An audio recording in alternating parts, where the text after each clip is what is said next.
Va ora in onda Zoom, il drive time in mezzo ai fatti con Antonino Danna.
Buonasera Antonino, io mi permetto di farti una sorpresa e proiettarti questa immagine che ho creato anche grazie all'intelligenza artificiale per farti i miei più sentiti complimenti per questa 1000ª puntata e veramente ringraziarti per la tua professionalità, per la tua pazienza e veramente tanti, tanti, tanti, tanti auguri.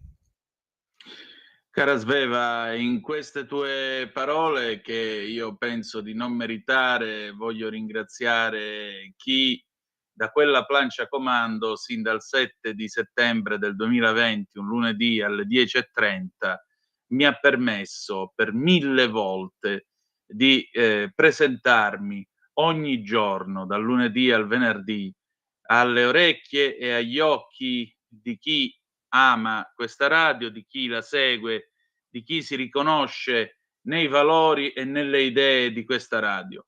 Per cui ti sono molto grato e sono grato a tutti e ciascuno di quelli che nel corso di questi 5 anni e di queste 1000 puntate hanno offerto generosamente la loro collaborazione per costruire questo programma e renderlo, io spero, sempre più bello. E allora, signore e signori, che dire di più?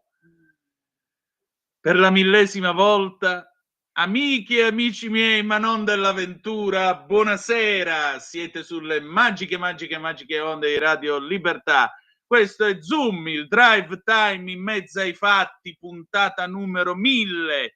Io sono Antonino Danna e questa puntata comincia questo lunedì 19 di maggio dell'anno del Signore 2025. Vi ricordo come sempre per la 1000ª volta, ve l'avrò detto 1000 volte, sì, è la verità, date il sangue in ospedale, serve sempre, salverete vite umane, chi salva una vita umana salva il mondo intero. Secondo appello, radiolibertà.net, fesso chi non lo legge, perché vi perdete un bellissimo giornale online dove ci sono liberamente il direttore responsabile Giovanni Sallusti, dove ci sono gli autodafè di Giulio Cainarca, dove potete trovare la rassegna stampa di Sammy Varin, che per ora sto sostituendo io, e molta altra bellissima robetta ancora.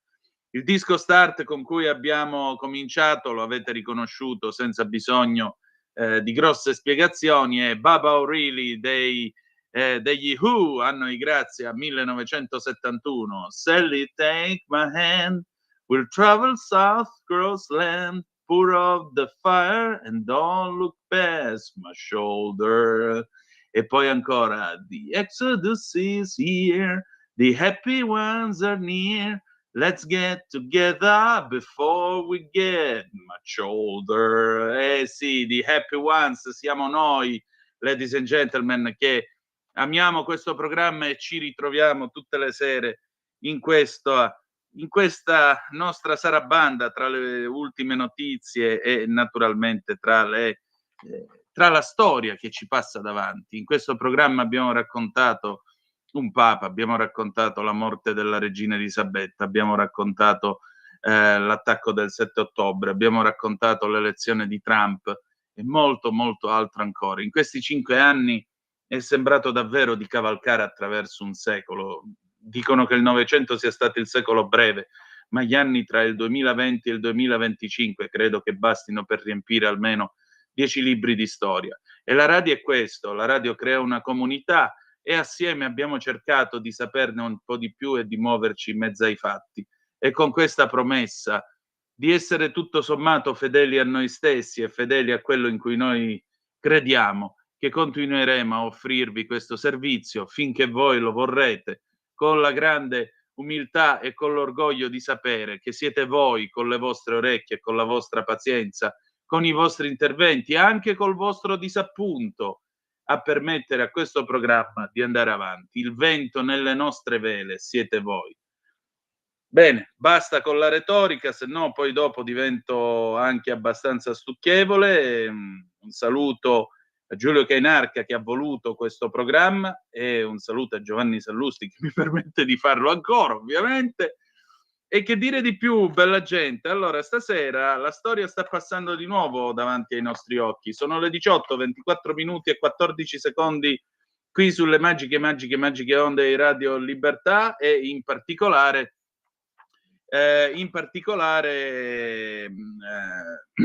abbiamo la telefonata in corso fra Trump e Putin. La telefonata è cominciata alle 17:45 ora italiana. Per il momento l'unica cosa che si sta apprendendo, diciamo, di sicuro, di certo, arriva dalle TV russe che vengono riprese direttamente dalla BBC, cioè che Putin sta rispondendo al telefono da una scuola di musica che si trova vicino a Sochi nel Mar Nero, per cui sulle rive del Mar Nero, per cui al momento Trump e Putin si stanno parlando. Gli inglesi, a dirla tutta, fanno una cattiva previsione, dicono a meno che Trump non metta un forte peso, una forte pressione nei confronti di Putin non ci sarà nessuna, come potremmo dire, non ci sarà nessuna novità e probabilmente Putin non cederà di 1 millimetro, ma vediamo, insomma, noi saremo qui a raccontarvi tutto questo, al di là chiaramente della programmazione che abbiamo per questa sera.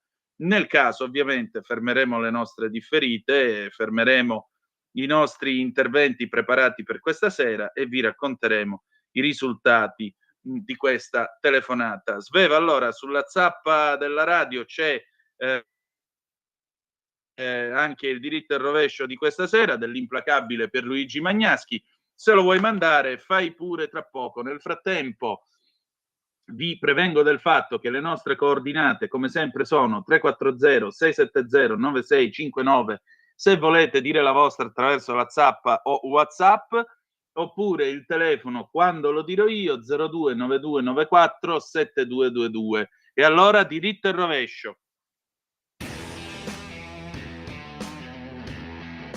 Mentre il presidente USA Donald Trump è ancora nel mezzo del guado per quanto riguarda la sua politica di aumento dei dazi doganali e non sta cavando un ragno dal buco nella guerra della Russia contro l'Ucraina, egli sta raccogliendo risultati clamorosi nel suo viaggio nei paesi del Golfo Persico. Dall'Arabia Saudita, infatti, Trump ha raccolto 1.300 miliardi di dollari di investimenti e altri 1.200 dal Qatar. Insieme, quindi, da questi due paesi arabi ha ottenuto la somma straordinaria di 2.500 miliardi.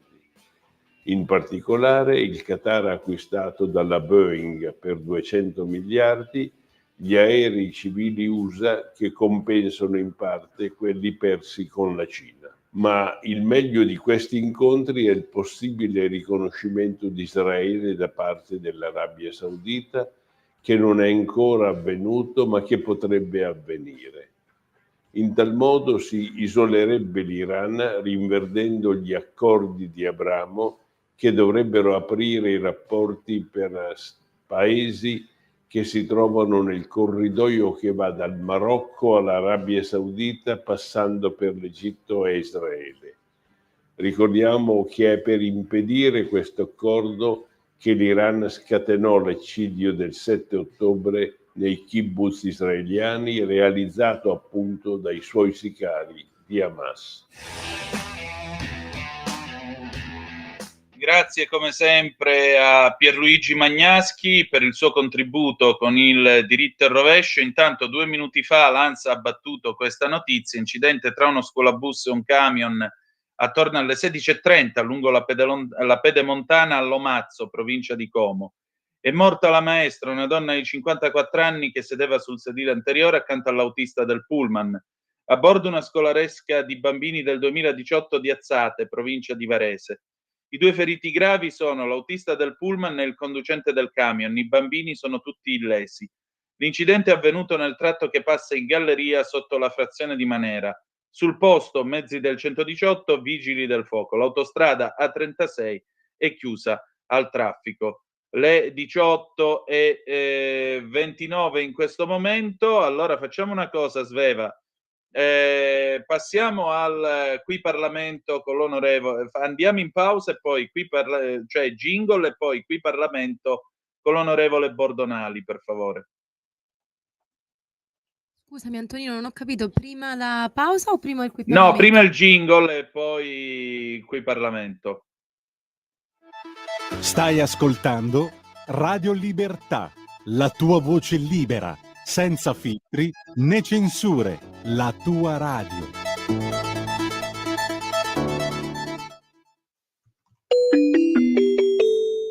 Qui Parlamento.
Qui Parlamento. Di nuovo a te la linea, Antonino. Grazie. Stai ascoltando Radio Pardon moi. Perfetto così, le 18:36 sulle magiche onde di Radio Libertà. Antonino Danna al microfono con voi per questa puntata numero 1000 di Zoom. Ecco che celebriamo degnamente con questa mega immagine realizzata dalla nostra Sveva, che ringrazio.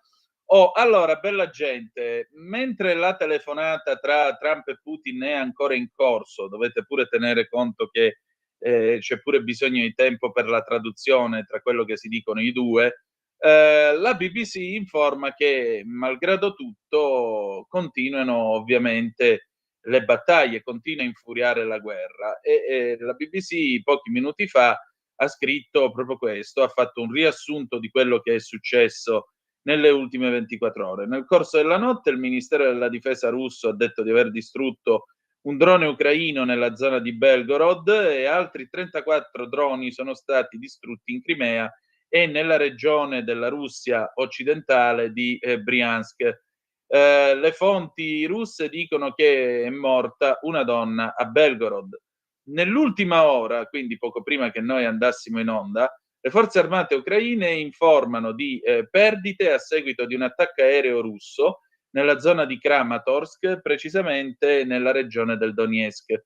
Poco prima avevano anche segnalato degli incendi su larga scala causati da attacchi russi nel villaggio di Stary Saltiv, oblast di Kharkiv, ma non ci sono state vittime. Diciamo che per quanto si possa valutare, Mosca controlla appena il 20% del territorio ucraino, inclusa la penisola meridionale della Crimea, che ha annesso illegalmente nel 2014. I capi delle forze armate ucraine dicono che gli attacchi sulla linea del fronte sono aumentati del 30% nelle ultime settimane. Il comitato investigativo russo, il capo del comitato investigativo russo, Alexander Bastrikin, dice che 621 civili sono morti dal momento in cui è cominciata l'invasione su larga scala di Mosca e questa informazione è stata pubblicata stamattina dal Moscow Times. Va bene, adesso però, mentre ancora nulla si sa e nulla trapela di questa telefonata, tra l'altro Trump aveva detto poco prima di attaccarsi all'apparecchio e chiamare appunto il presidente russo, aveva detto che sperava di concentrarsi nel corso della telefonata su un obiettivo. L'obiettivo è porre fine al bagno di sangue in Ucraina. Vedremo che cosa succederà. Intanto la telefonata ora dura da quasi un'ora, è cominciata, si ha notizia che è cominciata attorno alle 17:45. Puntata numero 1000. Chi è stata l'ospite numero 1 di questa trasmissione? Carlotta Scozzari. Carlotta Scozzari è una giornalista che si occupa di economia, oggi scrive per Repubblica e abbiamo fatto una chiacchierata di una decina di minuti che ascolterete tra poco per fare un po' il punto della situazione. Cos'è cambiato in questi 5 anni da quando è cominciato Zoom, da quando abbiamo iniziato questo cammino, ora millenario, verrebbe da dire. Beh, state un po' a sentire che cosa mi ha detto. Sveva, quando vuoi puoi andare pure. E allora, questa sera l'ospite è la ospite numero 1, l'inizio di tutto 1000 puntate fa, si è anche presentata, l'ho anche invitata in una di queste 1000 puntate per la seconda volta, ma oggi è proprio il caposaldo da cui io riparto. Carlotta Scozzari, collega esperta di economia che collabora con Repubblica. Cara Carlotta, intanto bentornata e ricominciamo da 1000. Ricominciamo da 1000, intanto allora, dove sei? Innanzitutto grazie Antonino e che emozione essere qua per celebrare questo traguardo e che emozione essere stata la prima ospite, sono felicissima. Ecco, mi trovo al Salone del Libro di Torino dove sono venuta a trovare un'amica e insomma sempre in movimento, non ci si ferma mai. Allora, tu ti occupi ancora di economia. 5 anni fa con Ziaim ti addentravi nei meandri dell'economia, immagino che lei stia benissimo, ma a maggior ragione ti chiedo, sono passati 5 anni ed è venuto il tempo delle banche. Com'è messa la nostra economia oggi? No, ma esatto, in 5 anni c'è stata una rivoluzione copernicana che è ancora in corso nel mondo delle banche italiane. Io mi addentro sempre in compagnia di zia Imma, ma anche in compagnia della mia bambina, che domani farà 6 anni. E che dire, grazie. Che dire, c'è il grande risveglio del settore bancario italiano. Abbiamo tutta una serie di offerte, in particolare di offerte pubbliche di scambio, cioè azioni contro azioni fondamentalmente, e abbiamo tutta una battaglia incrociata, intricatissima, e è anche un po' difficile dirvi chi sta contro chi perché è complicato, però diciamo che abbiamo un sistema, il sistema tradizionale dei salotti italiani, rappresentato da Mediobanca e dalla sua partecipata al 13% Assicurazioni Generali, e abbiamo questo sistema dei salotti italiani che viene insidiato, chiamiamo così. C'è un gruppo di azionisti supportato anche dal governo italiano, e questi azionisti sono principalmente il gruppo Caltagirone e la Delfin, che ha deciso di espugnare il tempio finanziario di Mediobanca. Vedremo se ci riuscirà. E c'è in corso, ora io la riassumo un po' così, una mossa di difesa da parte della stessa Mediobanca, il cui amministratore delegato Alberto Nagel ha messo a punto una nuova offerta pubblica di scambio che punta ad arrivare a Banca Generali, che non sono le assicurazioni generali, è un'altra società ancora. E quindi il quadro è molto in divenire. In tutto questo c'è anche Unicredit che cerca di mettere le mani su Banco BPM, e quindi chi come me scrive di banche in questa fase non si annoia mai. Senti, ma il Monte dei Paschi di Siena, al netto, insomma, delle vicende giudiziarie che l'hanno visto protagonista e dei problemi legati all'epoca del Covid con tutti i risparmiatori che hanno avuto i loro problemi, adesso mi pare di capire che fa gola a qualche altra banca, o sbaglio? No, diciamo che Monte Paschi di Siena, anche grazie ai tassi di interesse elevati che a tutte le banche, compresa quella senese, hanno permesso di fare massicci ricavi a conto economico, ecco, Monte dei Paschi di Siena è tornata al centro della scena finanziaria, annunciando alla fine dello scorso gennaio un'offerta pubblica di scambio proprio su Mediobanca, e gli azionisti di riferimento di Monte Paschi sono il Tesoro, ma sono anche la Delfin della famiglia Del Vecchio e il gruppo Caltagirone che vi avevo menzionato prima. Poi tra gli azionisti c'è anche Banco BPM a complicare ulteriormente il quadro.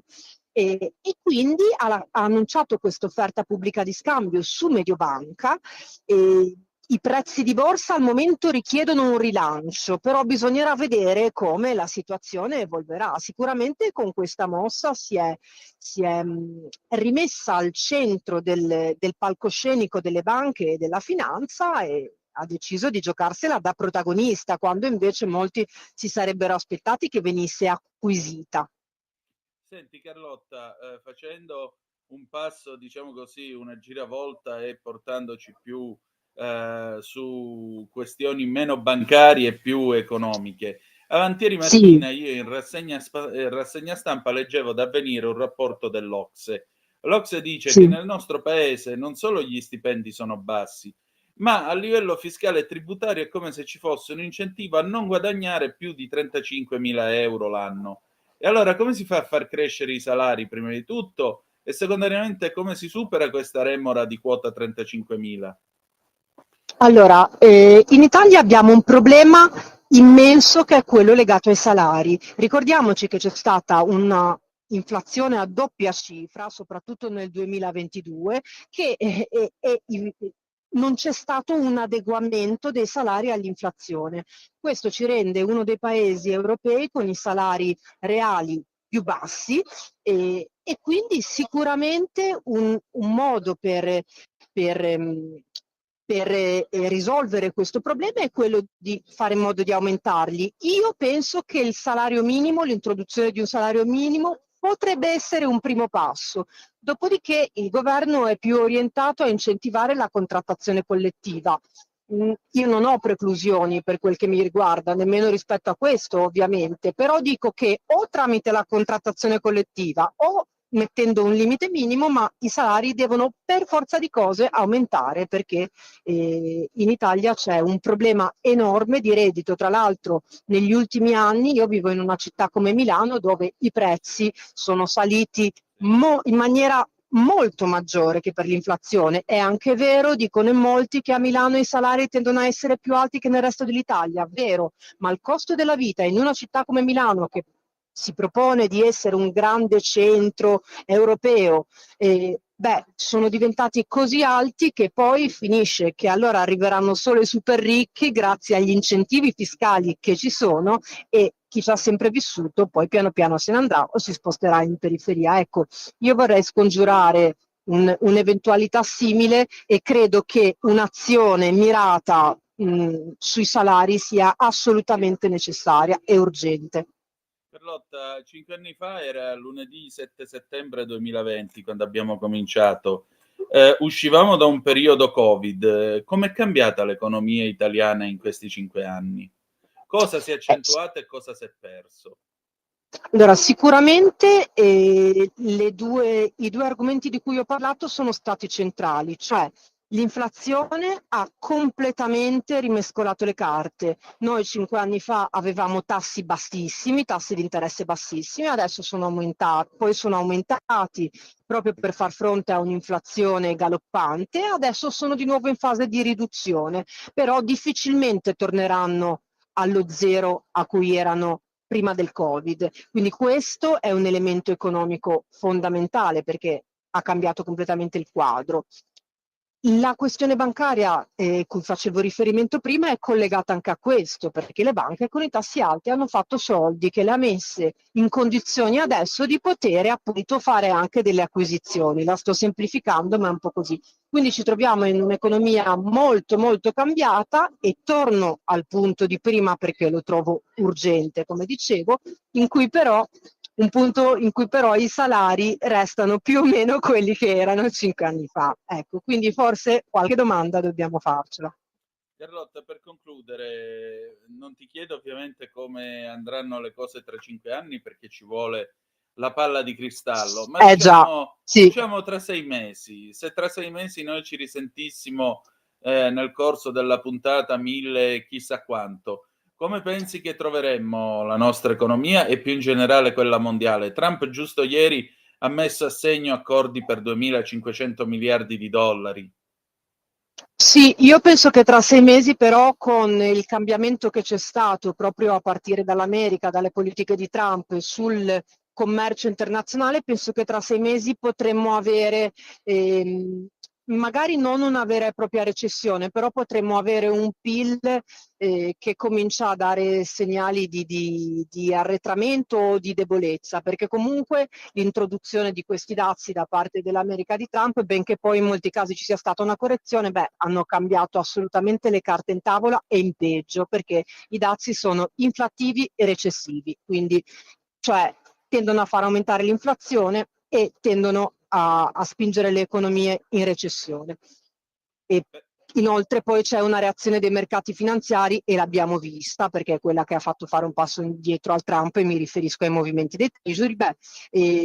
Anche i mercati finanziari tendono a non reagire bene. Quindi sicuramente, essendoci comunque stata l'introduzione dell'elemento dazi nella politica commerciale, tra 6 mesi mi aspetto un peggioramento su tutti questi fronti che ho menzionato, quindi inflazione, quindi recessione. Carlotta, per finire... Spero non troppo netto, ecco. Lo speriamo tutti. Carlotta, per finire, Gianni Minà dice che questa è la domanda del bravo intervistatore. Io non lo sono, ma te la faccio lo stesso. Vai. Cosa farai domani? Domani festeggio il compleanno di mia figlia. Ecco, meglio ancora. Come dicevo. Allora, tanti cari auguri e ci ritroviamo prima di quota 2000 perché mi sembra il caso. Grazie. Grazie Antonino e tanti auguri. Ciao. Ciao. A te la linea.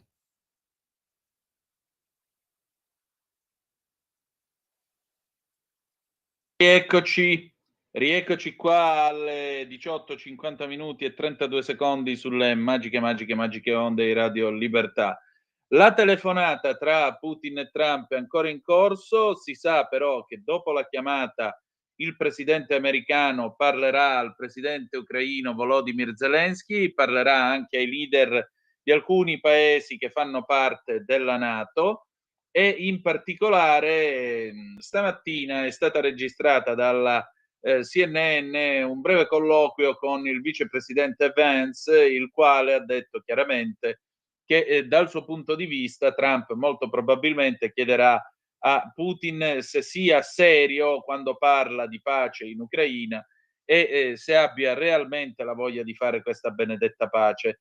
Tra l'altro Vance ha anche sottolineato che gli Stati Uniti d'America, diciamo così, non si scalderanno così tanto nei loro tentativi per raggiungere una soluzione. Inoltre la segretaria stampa, la portavoce della Casa Bianca, Caroline Leavitt, ha detto ai reporter che Trump ormai si è stancato ed è frustrato per quanto riguarda ambo le parti del conflitto, e aggiunge anche che il suo obiettivo è di ottenere un cessate il fuoco e di vedere questo conflitto arrivare alla fine. Questo è quanto. Bene, le 18:52 in questo momento, noi proseguiamo con questa puntata numero 1000 di Zoom, quindi già che ci siamo abbiamo con noi Mirella Molinaro della Verità, che ha parlato con me del caso Garlasco. Ci si può fidare della giustizia italiana, soprattutto come è stata condotta questa indagine, se poi la giustizia dopo 20 anni è dovuta tornare a occuparsi di questa vicenda che sembrava ormai consegnata agli annali? Beh, state a sentire che cosa mi ha detto. Sveva, vai pure. E allora, per questa puntata numero 1000 di Zoom, io ho il piacere di tornare a incontrare una collega che scrive anche per La Verità, è Mirella Molinaro. La ringrazio del suo tempo e della sua cortesia, e ho piacere di parlare con lei. Ne ho un po' meno per la natura del fatto, perché chiaramente stiamo parlando del delitto di Garlasco e soprattutto del ritorno sulla scena delle famose cugine K, quelle che fecero il fotomontaggio con la foto al mare insieme con la povera Chiara Poggi. Ecco, perché sono tornate sulla scena, Mirella? Buonasera a tutti, ti ringrazio per avermi invitato nuovamente. Ahimè, come appunto hai appena detto, ritorniamo a parlare anche di un caso che sta tenendo ormai con il fiato sospeso tutta Italia. Il delitto di Garlasco, a 18 anni dalla morte della povera Chiara Poggi, purtroppo emergono dei particolari che lasciano dei dubbi quantomeno, e soprattutto aprono anche degli interrogativi su una possibile, coinvolgimento di altre persone.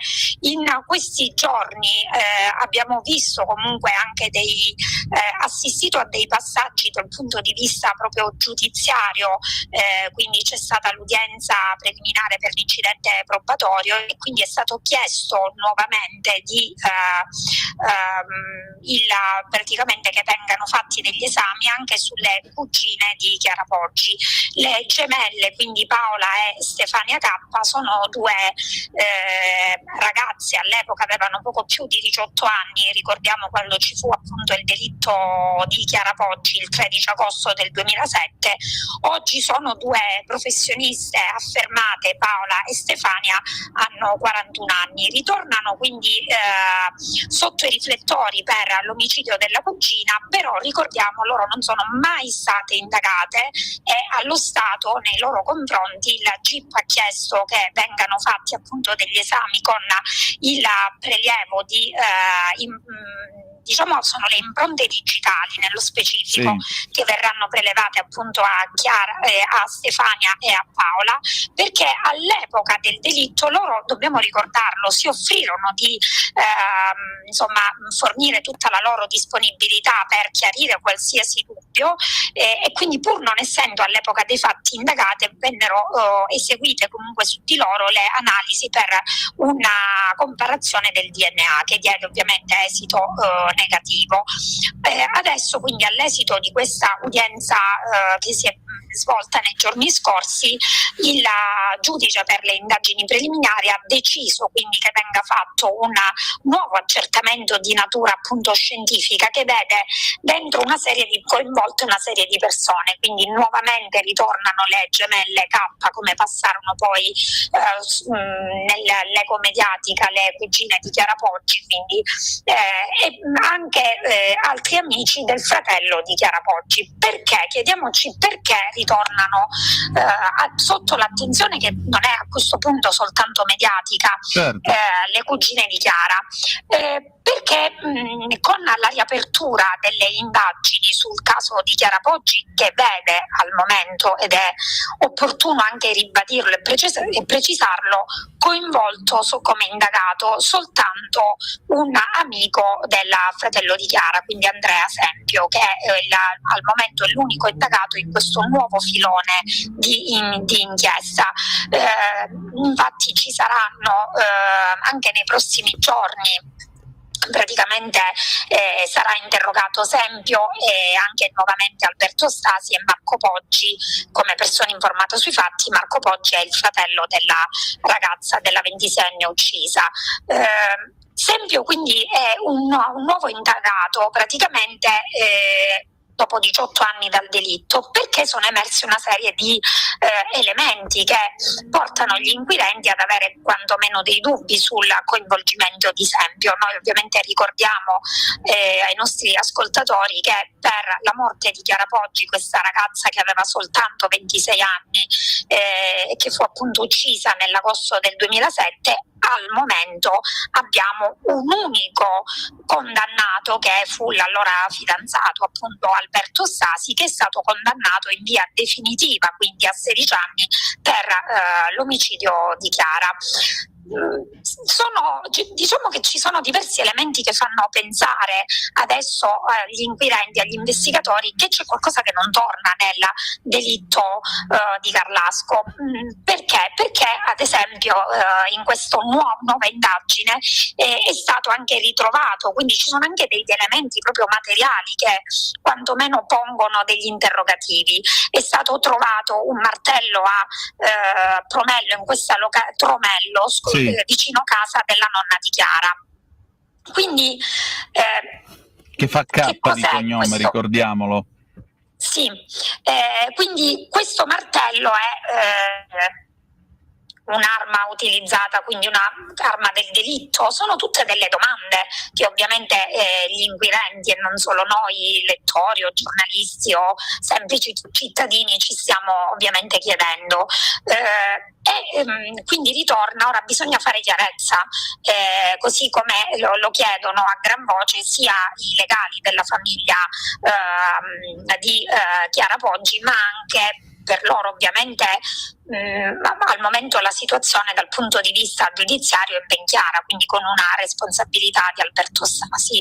Non la pensa così ovviamente il legale di Stasi, che invece chiede che vengano analizzati tutti gli elementi che stanno emergendo anche in questi ultimissimi giorni, e quindi adesso si cercherà di fare chiarezza anche da un punto di vista proprio scientifico, quindi con delle apposite analisi anche sul gruppo di amici che all'epoca ruotava insomma alla famiglia di Chiara Poggi, del fratello Marco, quindi tutta questa cerchia di ragazzi di cui all'epoca faceva parte Sempio, perché su Sempio ricordiamo anche che è stato trovato sotto le unghie quindi il DNA della ragazza uccisa.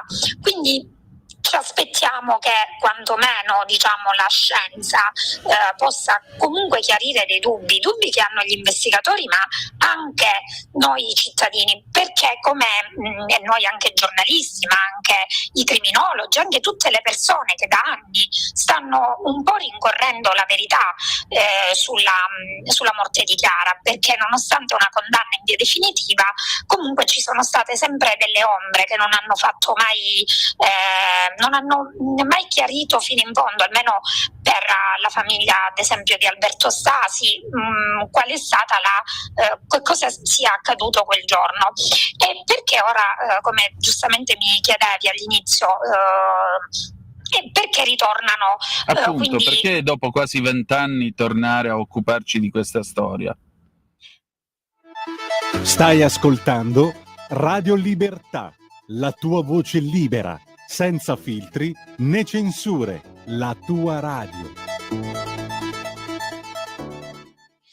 Queste tracce trovate, quindi le tracce scientifiche che un po' inguaiano, incastrano quindi esempio, ma anche una serie di messaggi equivoci che sono messaggi anche appartenenti alle cugine di Chiara Poggi. Sì. Sono stati depositati circa 200 sms, molti dei quali inviati da Stefania K, però ovviamente noi dobbiamo dire che non ci sono stati in tutti questi anni, quando ovviamente fin quando non si è chiusa l'indagine non ci sono stati mai dei dubbi, gli inquirenti non hanno mai avuto dei dubbi su un potenziale coinvolgimento delle cugine, delle sorelle, delle gemelle K, quindi delle cugine di Chiara. Però restano sempre delle ombre su queste all'epoca ragazze, oggi donne, perché ci fu anche un clamore mediatico attorno a quel famoso fotomontaggio di cui appunto hai parlato all'inizio. Se ne sta riparlando in questi giorni ed è di nuovo su tutti i social, su tutti i quotidiani, quella famosa foto che poi appunto si scoprì essere un fotomontaggio nella quale si ritraevano le due gemelle, quindi le cugine di Chiara con Chiara. In realtà pochissimi giorni dopo, diciamo, il delitto di Garlasco, si è scoperto che quella non era una foto autentica, bensì era un fotomontaggio, e quindi tutto ciò ovviamente sollevò anche un polverone sulla figura di queste due ragazze, anche perché poi all'epoca le indagini e non soltanto le chiacchiere da bar evidenziarono che comunque non c'erano dei rapporti strettissimi tra le cugine K e Chiara Poggi. Chiara aveva qualche anno in più delle cugine, ma come magari può capitare in una normale dinamica di parentela, non aveva dei rapporti, così almeno emerse secondo poi le ricostruzioni che fecero gli inquirenti all'epoca, non aveva un rapporto strettissimo con le due cugine, anzi forse ad insospettire gli inquirenti fu proprio il fatto che con una delle due cugine lei si era riappacificata proprio negli ultimi periodi, quindi poco prima del delitto. E quindi questo rapporto, che non era strettissimo, magari semplicemente dettato da incomprensioni tipiche insomma di un'età, dell'età giovanile, quindi o anche del fatto che erano ragazze che avevano in comune amici, ambizioni, anche desideri e sogni professionali, quindi un po' insospettì il rapporto, quindi gli inquirenti cercarono di vederci chiaro sul tipo di rapporto che c'era tra Chiara e le cugine. Perché quel fotomontaggio? Un po' dopo, il delitto, quindi nel 2008, una delle sorelle K chiarì in un verbale, che poi è stato ovviamente depositato, quindi finito agli atti, per cui in questi giorni è stato ripubblicato su diversi organi di informazione. Lei chiarisce perché in realtà avevano fatto quel fotomontaggio, perché erano delle ore più che dei giorni, perché è stato il giorno dopo il delitto, concitati, e quindi la famiglia di Chiara, i genitori di Chiara si erano appoggiati a casa loro, e Stefania K dichiarò che praticamente non si trovavano una foto di Chiara, e quindi poiché i giornalisti volevano questa foto, loro pensarono di creare questo fotomontaggio comunque in modo da dare una fotografia che fosse utile anche ai fini giornalistici di informazione, cioè di fornire un quadro della vita di Chiara, quindi come una ragazza allegra, spensierata, quindi sorridente, come appare in quella foto con le cugine.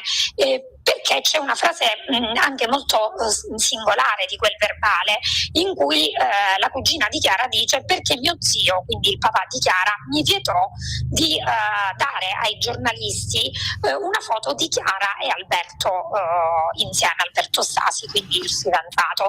Per cui questa è la motivazione con la quale una delle cugine K appunto spiegò il perché di quel fotomontaggio. Però adesso l'attenzione degli inquirenti e comunque anche un po' l'attenzione mediatica si concentra su un messaggio che sarebbe stato inviato di recente da una delle cugine, in cui dice: abbiamo incastrato Stasi. Ovviamente ciò che emerge fino ad ora è tutto al vaglio degli inquirenti, quindi anche oggi ho visto una serie di ovviamente interviste su diversi organi di stampa in cui addirittura un collaboratore, un manager del mondo dello spettacolo dice: no, ha cercato di dare una giustificazione su questo messaggio, ma quello è ovviamente una motivazione che non sappiamo se è quella che poi è stata effettivamente riferita agli inquirenti, perché all'epoca quindi del delitto le cugine K sono state sentite come persone informate sui fatti più e più volte dagli inquirenti, mai come indagate. Allo stato non sono indagate, però credo scontato che saranno sentite, risentite quindi dagli inquirenti, dai nuovi magistrati che stanno conducendo una nuova inchiesta sul delitto di Garlasco, per cui rimangono le ombre, rimangono anche tanti punti interrogativi, e quindi è singolare la posizione delle due cugine di Chiara Poggi, perché non sono mai state del tutto ritenute estranee a questa vicenda alquanto terribile, perché comunque è la tragica fine di una ragazza, e noi vediamo ora una serie di amici, quindi del fratello di Chiara, anche amici di Alberto Stasi, che ritornano in questa vicenda, e ovviamente, anche se non in qualità di indagati, ognuno poi di loro spiegherà, agli inquirenti, anche darà la propria disponibilità nel chiarire dei dubbi. Diciamo che quello che secondo me è abbastanza rilevante, un po' una domanda che ognuno di noi si fa, è: perché 18 anni dopo? Esatto. Perché? Perché ritroviamo degli oggetti 18 anni dopo? Perché? Però queste sono delle domande alle quali noi, secondo me, lettori, ascoltatori, cittadini, giornalisti, non possiamo darci delle risposte, perché correremo nel rischio di confondere ancora più le acque in una situazione che è già turbolenta di suo, perché sicuramente ci sono delle ombre, ci sono delle macchie in questa vicenda, e ci sono anche dei punti interrogativi che hanno necessità di essere chiariti. Bisogna levare questi punti interrogativi. Però, se mi posso permettere, Mirella. Certo. Antonino, a te la linea. Grazie Sveva. Allora, interrompo un attimo questa differita. Stasera non avremo Carla De Bernardi, a proposito, con la grande città, per ovvi motivi, perché la telefonata Trump-Putin è finita poco fa, riferisce la CNN. La TASS, l'agenzia di stampa russa, sottolinea che la conversazione con Trump è stata franca e sostanziosa, secondo la TASS, e riferisce anche che Putin ha espresso la sua posizione sul cessate il fuoco durante la conversazione. Sappiamo anche da parte della BBC che la telefonata appunto è finita dopo quasi 2 ore, e in particolare stiamo aspettando che il presidente Trump dia il suo punto di vista tra un po'. Per cui, Sveva, facciamo finire tranquillamente la differita con la nostra Mirella Molinaro e poi rientriamo in diretta. Grazie. Tu, ma Io ho la gran sensazione, a pelle così, che questa storia si risolverà in un nulla di fatto per l'ennesima volta e che tra una ventina d'anni probabilmente torneremo a parlare ancora della povera Chiara Poggi. La cosa che più mi colpisce è che sicurezza può avere un cittadino, mi metto nei panni di Sempio, che dopo 20 anni viene messo nel mirino degli inquirenti. Magari questa storia finisce con un'archiviazione, un non luogo a procedere, quello che vuoi tu, e poi dopo questa roba magari tra 20 anni spunta qualche altra carta, qualche altro memoriale, e di nuovo Sempio viene richiamato in ballo e così via. Tra 20 anni però sarà un uomo di 60 anni, sarà un uomo ormai avviato verso la terza età, cioè che senso ha? Che senso ha? Perché a un certo punto uno dice: ma allora che giustizia è una giustizia che torna sui suoi passi dopo 20 anni? Tu che, voglio dire, conosci bene la Nera, i suoi meccanismi e così via, tu che impressione hai di questa storia? Guarda, io ho l'impressione che ci siano stati, secondo me, non vorrei esagerare nel definirli errori, ma probabilmente delle sottovalutazioni dal punto di vista investigativo. Io vorrei evitare di fare del pressappochismo in questi casi, perché ovviamente ognuno ritengo debba parlare in merito alle competenze che ha. Quindi da cronista ti posso dire che sicuramente c'è uno scenario non chiaro e che è il rischio che tu appunto ipotizzavi, cioè di ritrovarci, io non dico tra 20 anni, ma addirittura forse anche prima, in una terza inchiesta sul caso Garlasco. A questo punto non è un rischio così irreale, perché ripeto, a me ciò che mi inquieta, ma ancor prima che da cronista, da giornalista, proprio da cittadina, è perché quel martello non è stato trovato prima, perché stanno perquisendo ora delle zone che addirittura sono dei terreni, delle campagne, quindi in aperta campagna io vado, comunque anche se si tratta di un terreno in una proprietà privata, rispetto ad un'indagine basta una semplice autorizzazione e si possono fare tutti gli accertamenti che ci sono. Perché?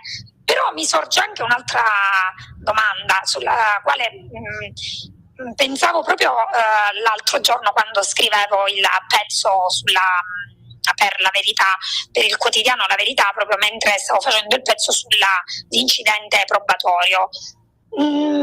Cioè, è possibile che non siano stati fatti prima, e poi perché non sono state, quindi prima questi accertamenti?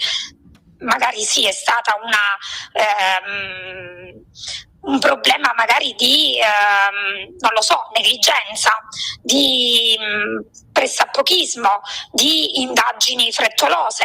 Potrebbe, sì, come potrebbe anche essere invece una scelta voluta. Ma ora mi faccio anche un'altra domanda, però: perché questo martello, se veramente potrebbe essere davvero l'arma del delitto, comunque avere un coinvolgimento nel delitto di Garlasco, perché non è stato fatto sparire? Perché rimane lì? Quindi, come vedi, ci sono tanti tasselli ancora che dovrebbero essere messi al loro posto, e ci sono tante. Il puzzle non è completo, e secondo me i pezzi non ci sono, mancano dei pezzi, quindi bisognerebbe andare a individuarli e a trovare il pezzo giusto, perché l'incastro c'è. Ora, un SMS di Stefania o di Paola K potrebbe avere decontestualizzato 1000 interpretazioni e 1000 spiegazioni, soprattutto perché parliamo anche di messaggi inviati nel 2007, addirittura, quindi nel 2007, nell'immediatezza di un omicidio efferato. Quindi potrebbe essere, non la potremmo, secondo me, probabilmente forse avere mai la verità se ci limitiamo alla interpretazione di un messaggio, ma un martello, un oggetto e ovviamente anche quello che è il contributo delle analisi, degli accertamenti scientifici, no? Quindi DNA, impronte digitali, cioè la comparazione di un'impronta digitale su un martello dopo 18 anni ci dà la sicurezza di una prova granitica? Appunto. Anche Quindi questo. sono delle domande fondamentali, ma alle quali io spero che venga data una risposta al più presto, e questa cosa me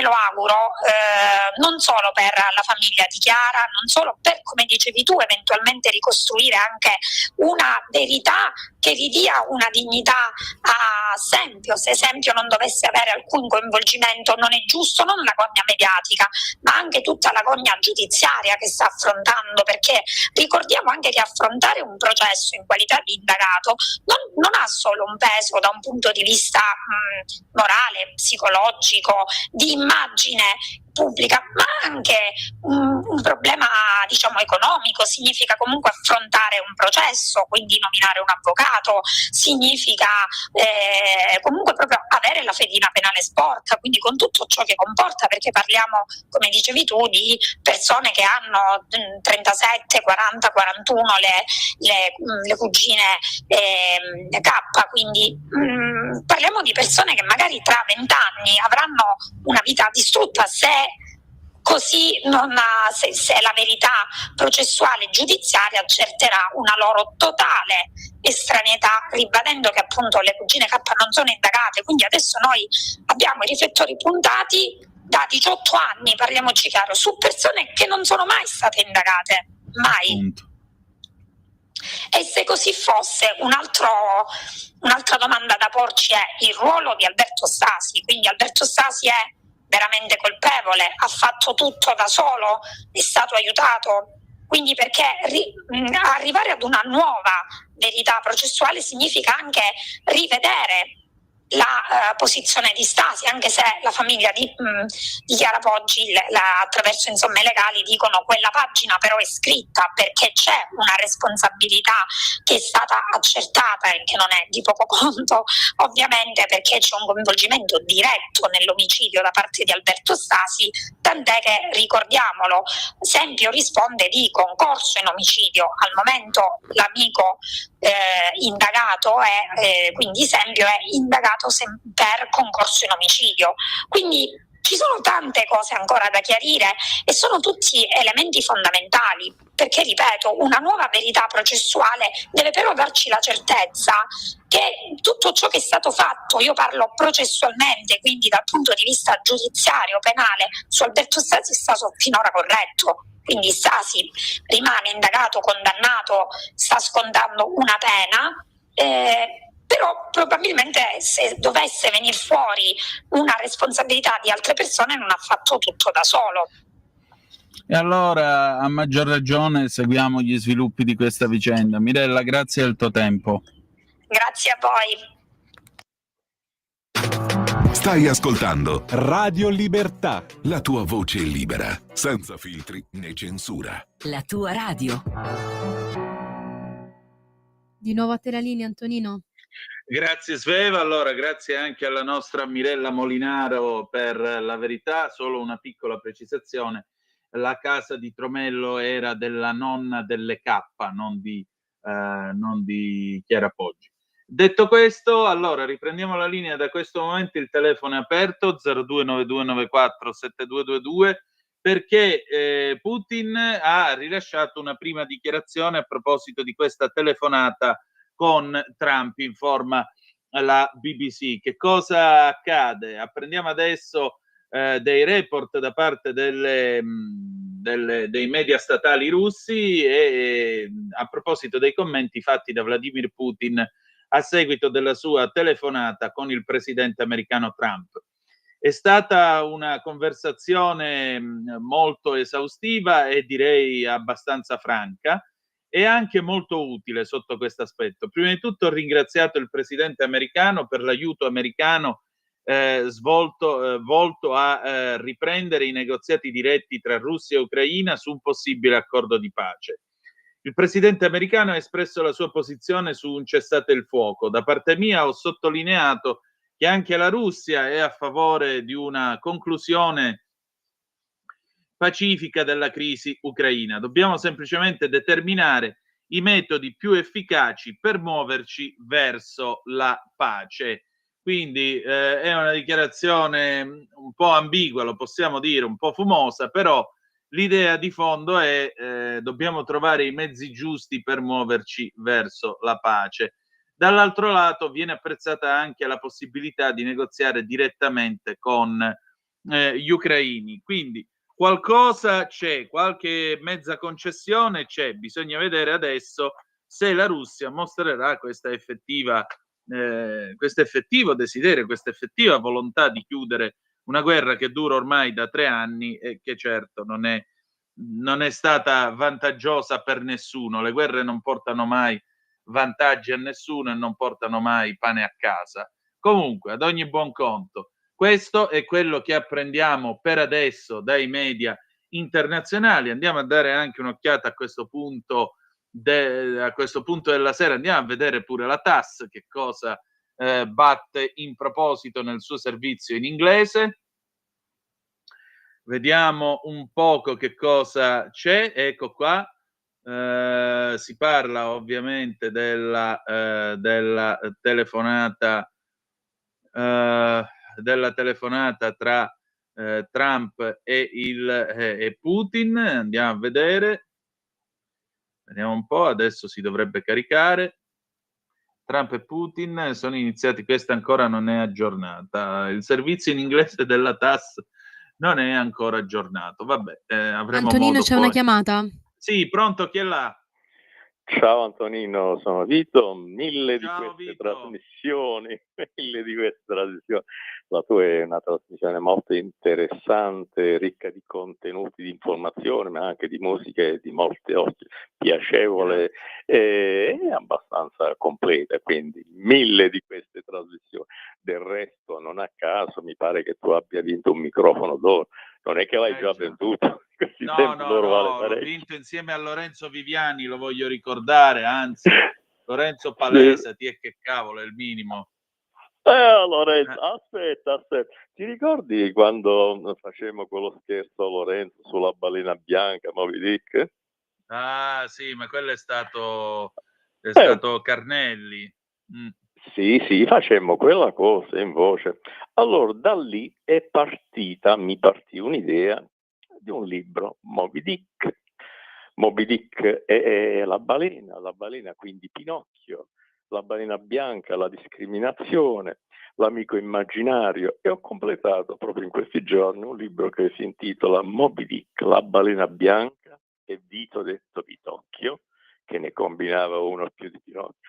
Poi se la giro attraverso sfere. È un libro di favole per bambini, in cui ci sono delle morali, che parla del mare, dell'inquinamento, della guerra, della pace, dell'amicizia e di quant'altro. Ho fatto delle clip audio che se vuoi le puoi trovare anche su YouTube, basta che cerchi La balena bianca di Vito Coviello, e che prima io le cose le faccio prima in audio, come ho fatto quello, poi l'ho fatto ascoltare attraverso delle mie amiche maestre e bambini, che si sono fatte un sacco di risate, che hanno detto: ma quel Vito lì, poi sarei io, è proprio monello. Ma quando poi le maestre chiedevano ai bambini dell'argomento, l'inquinamento, il mare, la pesca, la balena bianca, ma lo sai che io poi ascoltavo, perché si andava sempre in viva voce, no? I bambini danno delle risposte più sensate degli adulti. Per i bambini le guerre non esisterebbero, solo che da grandi succede qualcosa, la società, l'educazione, i media e quant'altro. I bambini diventano uomini e fanno le guerre. Comunque, io sono un gran chiacchierone da ciecato, Antoni, tanti cari auguri, e come dici tu, the best I come, il meglio deve ancora venire. In Materano c'è un detto simile riguardante la festa della Bruna, da meglio a meglio, capito? È uguale, il meglio deve ancora venire, da Meghi a Meghi, in dialetto materano. Ancora complimenti e 1000 di queste trasmissioni. Ciao Antonino, ciao. Grazie fratello, ciao. Allora, nel frattempo la BBC informa ancora che viene sempre citato Putin dalla stampa russa e dice: la Russia offrirà ed è pronta a collaborare con l'Ucraina su un memorandum su un possibile futuro accordo di pace. Sempre l'agenzia statale russa TASS dice che questo conterrebbe anche un possibile cessate il fuoco per un certo periodo di tempo, nel caso in cui si dovessero raggiungere degli accordi di un certo peso, per cui la Russia sembrerebbe pronta a negoziare seriamente. Vedremo anche qui. La Associated Press per il momento dice che, ecco qua, l'Associated Press dice che Mosca è pronta a lavorare per la fine del combattimento in Ucraina, ha detto Putin a seguito della telefonata con Trump. Ha anche detto che la Russia è a favore di una conclusione pacifica della situazione e che i compromessi naturalmente saranno necessari per mettere d'accordo entrambe le parti. Ha anche descritto la conversazione con Trump come franca e piena di significato. Trump aveva espresso le sue speranze per una giornata produttiva e il cessate il fuoco in un post sui social media che aveva pubblicato nel weekend. Gli sforzi di Trump comprendono anche delle telefonate ai leader che fanno parte della NATO. Ma poco prima appunto di questa telefonata il vicepresidente J.D. Vance aveva detto che Trump era più che aperto a ritirarsi dal tentativo di porre fine alla guerra se avesse ritenuto che Putin non fosse serio in tema di negoziati. Il portavoce del Cremlino Dmitry Peskov, dice ancora l'Associated Press, ha definito la conversazione importante visti i colloqui che hanno avuto luogo a Istanbul la scorsa settimana tra i funzionari russi e quelli ucraini. Il primo di questo genere di negoziati dal marzo del 2022. Trump, dice ancora l'AP, ha lottato per porre fine a una guerra che è cominciata con l'invasione russa nel febbraio del 22 e che rende queste conversazioni un test molto importante della sua reputazione come uomo capace di creare accordi, il suo ruolo di mediatore, dopo aver dichiarato che avrebbe risolto molto rapidamente il conflitto una volta tornato alla Casa Bianca, se non anche prima di assumere l'incarico. Il presidente americano, tra l'altro, osserva ancora l'AP, diciamo si appoggia all'idea che la forza della sua personalità e della sua relazione storica con Putin saranno sufficienti per superare qualunque impasso e ottenere una pausa nei combattimenti. Vorrei dire che siamo anche più che aperti all'idea di ritirarci dai negoziati, aveva detto invece Vance ai giornalisti prima di partire da Roma dopo aver incontrato Papa Leone XIV. Vance ha detto anche che Trump è stato molto chiaro sul fatto che l'America non ha intenzione di perderci il sonno su questa vicenda, vogliamo vedere dei risultati. Le intenzioni di Trump sono anche che si attaccherà al telefono e parlerà con il presidente Putin e che sarà naturalmente molto chiaro su alcuni dei problemi che sono sul tavolo e ci porterà al risultato finale, ci porterà a Dama. Questo è quello che aveva detto l'inviato di Trump, Steve Witkoff. Credo che sarà una telefonata di successo. Per il momento ancora non abbiamo parole da parte di Trump a proposito della telefonata con Putin. Del resto lui in questo momento sta facendo un giro di telefonate per dire la sua e riferire le sue impressioni ai leader della NATO, ma la BBC pubblica un intervento appunto del loro inviato per la Russia, Vitali Shevchenko, il quale afferma sì, la Russia è pronta a discutere dei compromessi, ma non c'è alcuna chiarezza. Cosa dice Vitali Shevchenko per la BBC? Non c'è alcuna indicazione di un cambiamento epocale nella posizione russa, dal momento che Putin ha detto ancora una volta che le cause alla radice di questa crisi devono essere risolte. Le ragioni, cioè, sono queste le ragioni, cioè, per le quali la Russia ha invaso l'Ucraina nel 2022.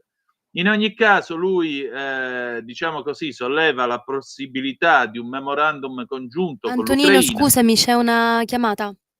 Sì, pronto, chi è là? Sono Walter, Antonino. Ciao, Ciao, Walter. Friuli Venezia Giulia. Walter con la V di Vicenza. Buonasera. Sì, ben trovato, dimmi. Mi senti o non mi senti? Ti sento perfettamente, dimmi.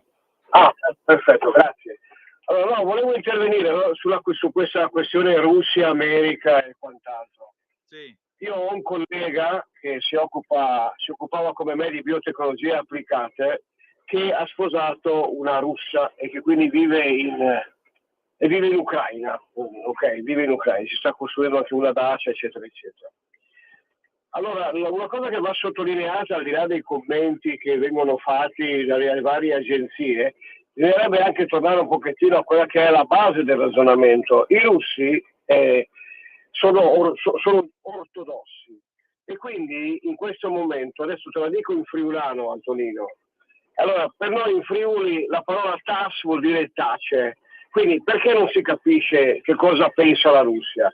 Perché l'agenzia si chiama TASS e quindi si raccontano delle cose che non si capiscono e non è che Trump possa fare più di quello che vuole fare, perché comunque la Russia si pone come una nazione che vuole, come dire, vincere, punto. Loro sono fatti così e secondo me, se posso dire la mia modestissima opinione, non hanno neanche poi tutti i torti, perché la questione russa-ucraina che arriva dal Donbass è da approfondire, bisognerebbe cominciare a dire la verità su tutta questa vicenda. Io non sono né filo qua né filo là, poco mi interessa.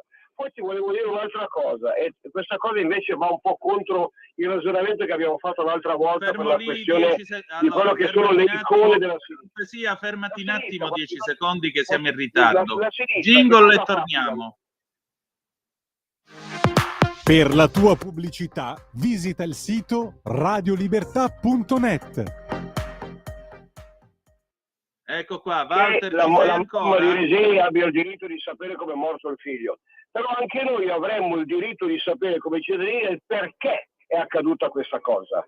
Perché è accaduta questa cosa? Perché se noi capiamo questo, poi finiamo anche noi di dare propaganda alla sinistra. Cioè, se veramente c'è la ricerca della verità, e sappiamo che la mamma di buon Regeni e anche il papà sono due persone di sinistra. Chiudi. Grazie tante e buona serata. Sveva, chiudi, per cortesia, chiudilo. Dio santo, non è possibile che ogni volta dobbiamo uscire a fare la precisazione su Regeni. L'argomento è chiuso, basta. Allora, anche perché stiamo parlando di un altro argomento e francamente io mi preoccuperei più sulla gente che crepa al fronte in questo momento, anziché tornare e fare la polemica su Regeni. L'abbiamo già affrontata, grazie. Allora, ancora la BBC, altre news da parte di Putin che sta parlando dopo la telefonata con Trump. Antonino, scusami, c'è un'altra chiamata. Non adesso, sono ripresi i contatti tra i partecipanti ai colloqui di Istanbul, il che dà delle motivazioni per credere che siamo tutto sommato sulla strada buona, aggiunge ancora Putin. Un'ultima cosa che stavo dicendo, sempre secondo Putin i negoziatori russi e ucraini hanno continuato i contatti dopo i colloqui infruttuosi di Istanbul, dopo che il suo principale negoziatore a Istanbul, Vladimir Medinsky, seguendo appunto le parole del suo principale negoziatore a Istanbul, Vladimir Medinsky, Vladimir Putin ha anche suggerito che la Russia si prepari a discutere dei compromessi, ma non c'è chiarezza su che genere di compromessi possano essere. Per il momento non sappiamo ancora che cosa dirà Trump di questa telefonata. Chi è al telefono? Pronto? Eccomi, Michele Caruso. Michele, ho solo 120 secondi per te stasera perché siamo proprio di corsa. Prego. Auguri per la 1000ª puntata. Grazie. Di Zoom, il drive time in mezzo ai fatti su Radio Libertà, la talk radio per eccellenza. Happy birthday to you.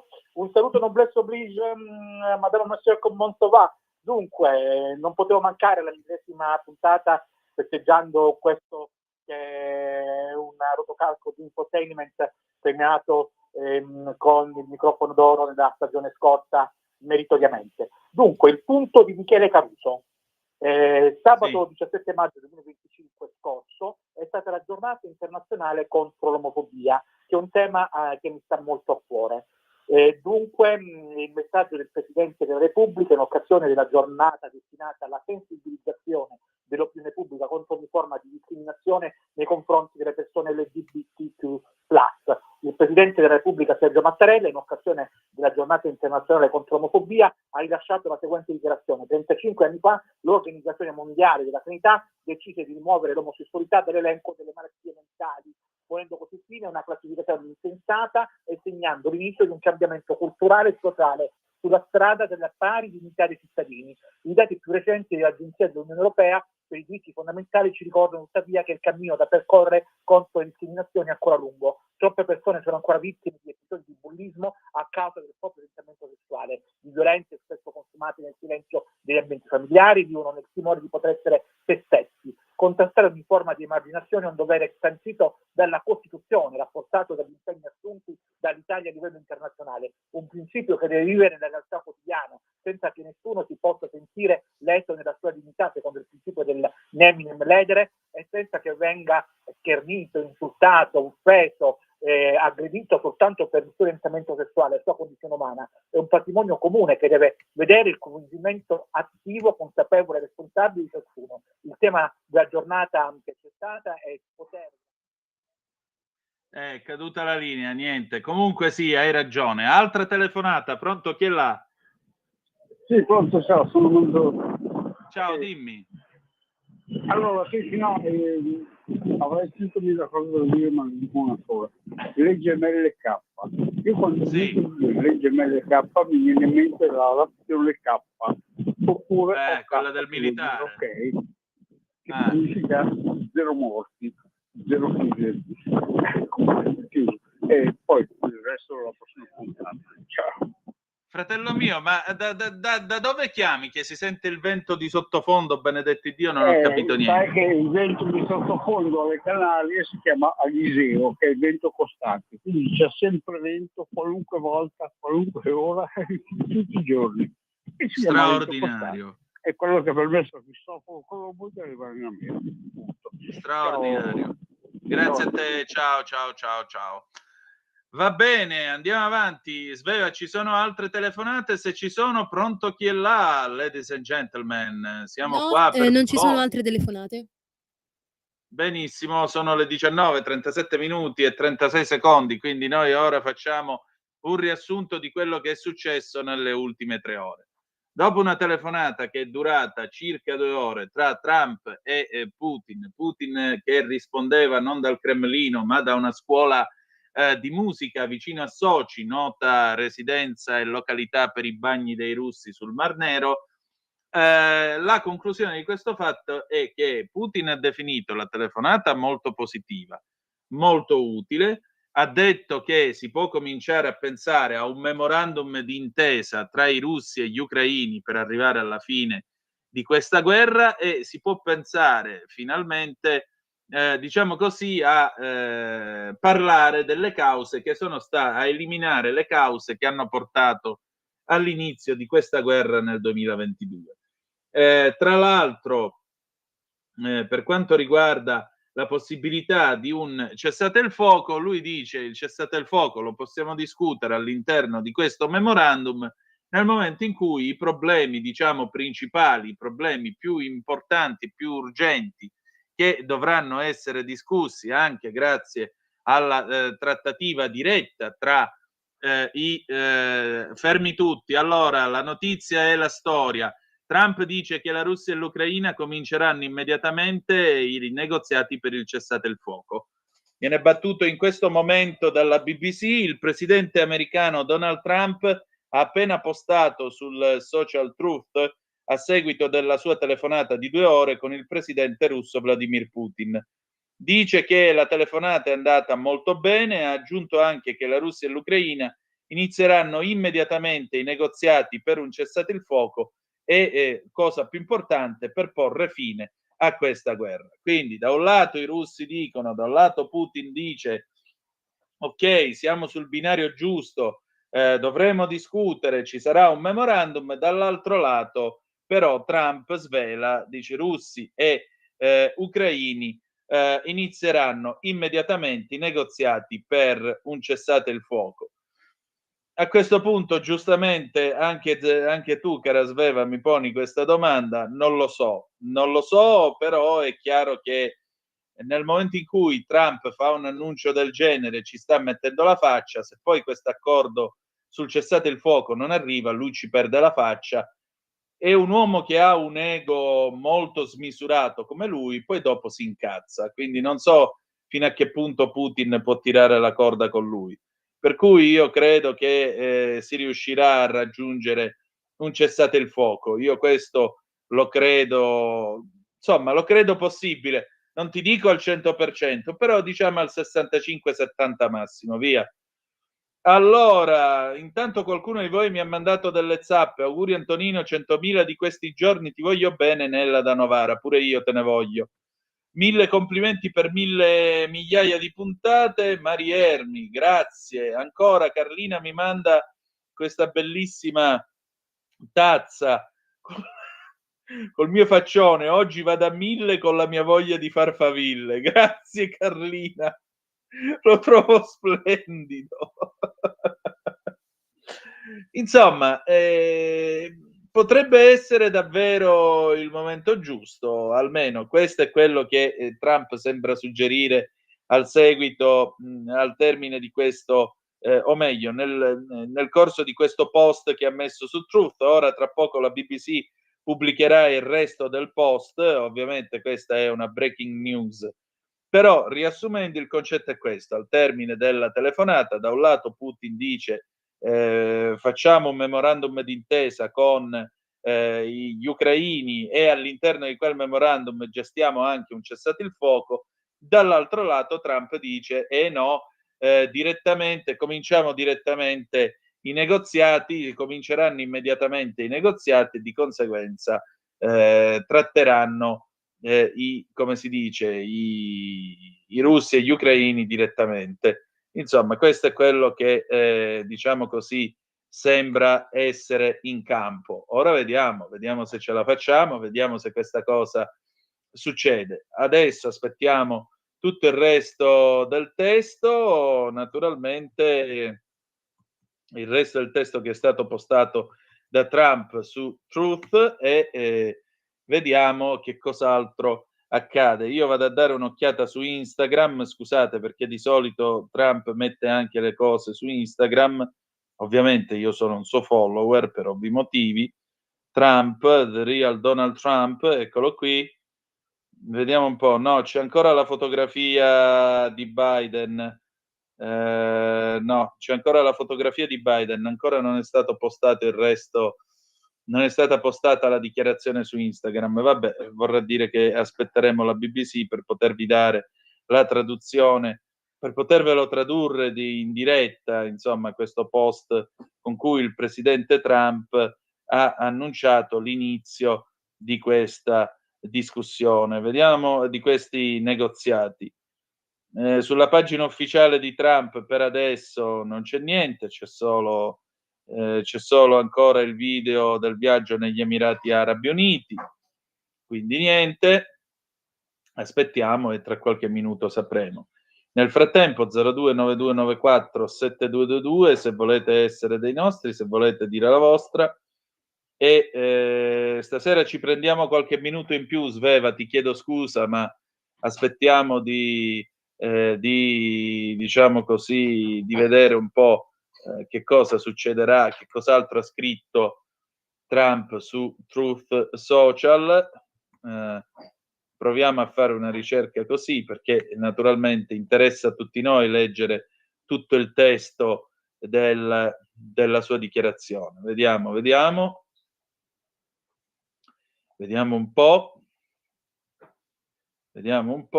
Sì, ecco qua, ve la posso tradurre io. Ho appena terminato la mia telefonata di 2 ore col presidente Vladimir Putin. credo sia andata molto bene. La Russia e l'Ucraina inizieranno immediatamente dei negoziati per un cessate il fuoco e, cosa più importante, la fine della guerra. Le condizioni per quello che sarà negoziato tra le due parti, per quanto, diciamo così, le condizioni per chiudere la guerra, appunto, saranno negoziate tra le due parti, come del resto può soltanto essere, perché solo loro conoscono i segreti di un negoziato del quale nessun altro deve sapere. Il tono e lo spirito della conversazione sono stati eccellenti. Se non lo fosse stato, avrei potuto dire e allora piuttosto meglio tardi che mai. La Russia vuole fare un ampio commercio su larga scala con gli Stati Uniti quando questo catastrofico bagno di sangue sarà finito, e io sono d'accordo. C'è una tremenda possibilità per la Russia per creare una quantità enorme di lavoro e ricchezza. Il suo potenziale è illimitato. Dall'altro lato, l'Ucraina può essere anch'essa un grande beneficiario del commercio nel processo di ricostruzione del suo paese. I negoziati tra la Russia e l'Ucraina cominceranno immediatamente. Di questo ho informato il presidente Volodymyr Zelensky per l'Ucraina, Ursula von der Leyen, presidente dell'Unione Europea, della Commissione Europea, il presidente Emmanuel Macron della Francia, il primo ministro Giorgia Meloni dell'Italia, il cancelliere Friedrich Merz della Germania e il presidente Alexander Stubb della Finlandia, nel corso di una telefonata con me che ho fatto subito dopo la telefonata con Putin. Il Vaticano, rappresentato dal Papa, ha dichiarato che sarebbe molto interessato nell'ospitare questi negoziati, che il processo abbia inizio.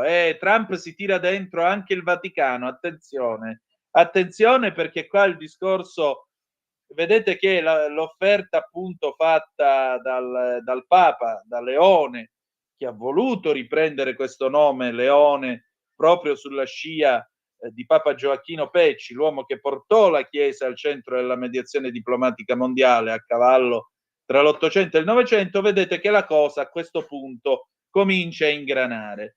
Quindi la possibilità è che i russi e gli ucraini possano trovarsi non ad Istanbul, non in America, ma in Vaticano, per poter mediare, per poter trattare un cessate il fuoco e la fine della guerra. Per cui, signore e signori, come vedete, la storia ha fatto un'altra giravolta e vediamo insomma che cosa succederà, perché a questo punto non possiamo che attendere, come possiamo dire, non possiamo che attendere i risultati di questa conversazione. Ecco, io se vediamo un attimo se riusciamo a darvi proprio la pagina di Truth del social media di Trump. No, non riusciamo. Perché? Perché Teams, quanto ti vogliamo bene. C'era una volta Skype e la gente lavorava, faceva le trasmissioni, si poteva anche vedere la gente che conduceva. Poi è arrivato Teams, ringraziamo Bill Gates che vabbè, lasciamo perdere che è meglio. Vediamo un po', eccolo qua, Sveva, ho attivato la condivisione schermo, così vi faccio vedere direttamente il post appunto che Trump ha appena messo qui su Truth, sul social Truth, e vi ripeto quindi, e con questo riassumiamo e concludiamo la nostra puntata odierna. Poi domani alle 7:30 con la rassegna stampa vedremo anche le reazioni, i commenti, le valutazioni che saranno fatte. Il presidente Putin dice è possibile un accordo con gli ucraini ed eventualmente all'interno di questo memorandum un cessate il fuoco. Invece Trump dice che Russia e Ucraina, ripeto, inizieranno immediatamente dei negoziati per un cessate il fuoco e soprattutto la fine della guerra. Sarà una trattativa diretta tra loro due, trattativa che si inserisce all'interno del desiderio dei russi di intraprendere un ampio commercio su larga scala con gli Stati Uniti d'America, e l'Ucraina può beneficiare del commercio perché può ricostruire il proprio paese. Inoltre, Trump, dopo aver parlato con Putin, ha informato del fatto che i negoziati inizieranno immediatamente, ha informato Zelensky, la von der Leyen, Macron, Giorgia Meloni, il cancelliere Friedrich Merz e il presidente finlandese Stubb.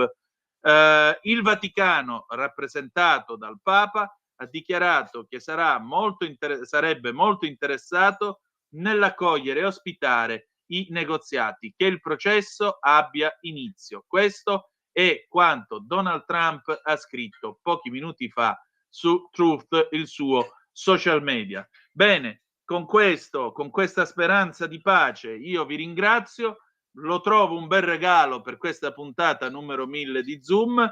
Domani alle 7:30 la rassegna stampa, vi racconteremo il seguito di questa storia. Domani sera la puntata numero 1001 di questa trasmissione. Grazie a tutti voi per queste 1000 puntate, Dio vi benedica, speriamo di farne almeno altre 1000 o 5000, meglio ancora, e che dire di più, per la 1000ª volta non dimenticate che the best is yet to come, il meglio deve ancora venire. La canzone con cui ci salutiamo è Keith Emerson, Honky Tonk Train Blues del 1976. Vi ha parlato Antonino Danna. Buonasera. La tua radio è ascoltata sul telecomando della televisione digitale o del tuo ricevitore digitale. Puoi scegliere se vedere la TV o ascoltare la radio. Risintonizza i canali radio e troverai anche Radio Libertà, canale 252.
Avete ascoltato Zoom, il drive time in mezzo ai fatti.